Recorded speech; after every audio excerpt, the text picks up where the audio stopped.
Our top story, imagine having to put on knee-high boots just to go out and take out the trash. That is life right now for some people living on Helm Road in Mandarin. And we have team coverage tonight with Chief Meteorologist Lou Turner weighing in on the issue in just a few minutes. But first, let's talk about the problem with our Zach Wilcox. He's actually out there in Mandarin in this neighborhood. Zach, neighbors are telling you that flooding behind you, it just never goes away.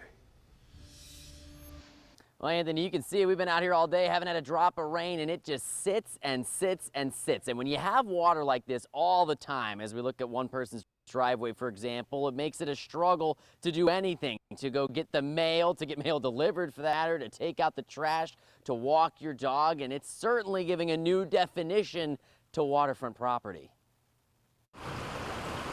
And our dream was to be on the water. 2 months ago, Carmen Woods thought she'd fulfilled that dream when she bought a home on Julington Creek. And have access to the boat right behind your house. And we have worked so hard for so many years to finally get here. While she looked forward to having the water access behind the house, having it in front wasn't exactly what Woods had in mind. To put on these boots, and we have to drag our can all the way from way down there through this, heavy water up to dry land, even for trash to come. I've had it up to here. Bart Bird says he's lived on Helm Drive off and on for 15 years, and the flooding becomes a constant issue for about 3 months in the fall every year. And it will go down a little bit with the tide, but there'll be water here all day and every day. Bart blames the issue on the noticeable decline in the road. Bring the elevation of the road up, raise the culverts to above river level instead of below river level, and that would keep the water situation from happening, period. A City of Jacksonville spokesperson says they looked at putting in tide flex valves in March to cut down backflow, but some of the properties sit so low,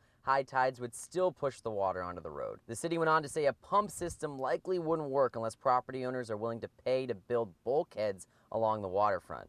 Woods is hoping they can figure something out so she can get by with her car in the front and leave the boat in the back. So we do expect, because these houses are on stilts, that there will be flooding from the river during a named storm, but this isn't from a storm. And Woods mentioned that she's planning on getting her daughter a car for her 16th birthday coming up. She was looking at maybe a sedan, a little starter car, but now, after dealing with all of this and seeing this every day, she's thinking they might have to get something that sits a little bit higher. So Lou, my question for you is, these folks mentioned that it gets worse when that high tide comes in. Yeah. We're having some higher tides than normal right now. When is that going to stop?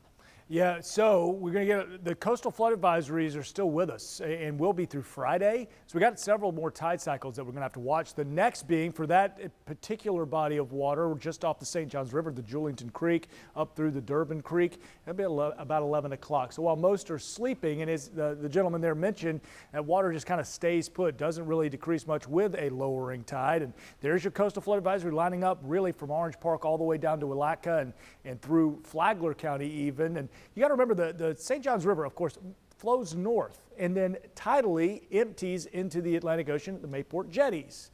But with the steady northeast wind we've had on top of all the rainfall to our south, a lot of rain has fallen over the watershed of the St. Johns River down towards Seminole County and over the Indian River Basin, that as that pours into the St. Johns River and it tries to empty out, it just can't with these persistent east and northeast winds that we continue to have. Oh, and let's couple this up with over the weekend, by Sunday, we're going to have a full moon, so even higher tide.